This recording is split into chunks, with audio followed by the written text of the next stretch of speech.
आज से कई सौ साल पूर्व चीन के कन्फ्यूशियस नामक एक विख्यात महात्मा और दार्शनिक हुए हैं। वह बड़े ज्ञानी, विद्वान और अनुभवी विचारक थे। धर्म और ज्ञान की अनेक बातें वे इस प्रकार सहज भाव से समझा दिया करते थे कि किसी के मन में शंका के लिए गुंजाइश नहीं रह जाती और उसका सहज समाधान हो जाता। जब वे मृत्यु के निकट थे और प्राण निकलने में कुछ ही क्षण शेष थे, उन्होंने अपने शिष्यों को पास बुलाकर अपने जीवन का अंतिम संदेश देने के उद्देश्य से धीरे धीरे कहा, मेरे प्यारे शिष्यों, जरा मेरे मुंह के भीतर झांक कर देखो तो कि जीभ है या नहीं।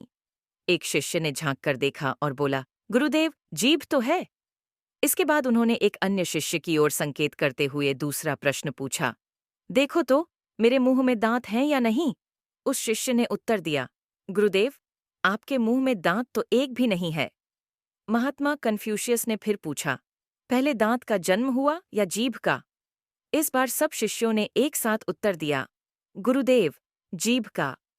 ठीक कहकर महात्मा कन्फ्यूशियस ने अपने शिष्यों से पुनः प्रश्न किया, शिष्यों, जीभ जो दांत से उम्र में बड़ी है और अब भी मौजूद है, किंतु दांत जो जीभ से उम्र में छोटे हैं, नष्ट क्यों हो गए। इस प्रश्न को सुनकर सब शिष्य एक दूसरे का मुंह ताकने लगे। किसी से भी उत्तर देते न बना। तब गुरुदेव ने उन्हें समझाया, सुनो, जीभ सरल और कोमल है, इसी से वह अभी तक मौजूद है। दांत क्रूर और कठोर थे, इसी से शीघ्र नष्ट हो गए। तुम भी जीभ के समान सरल और कोमल बनो।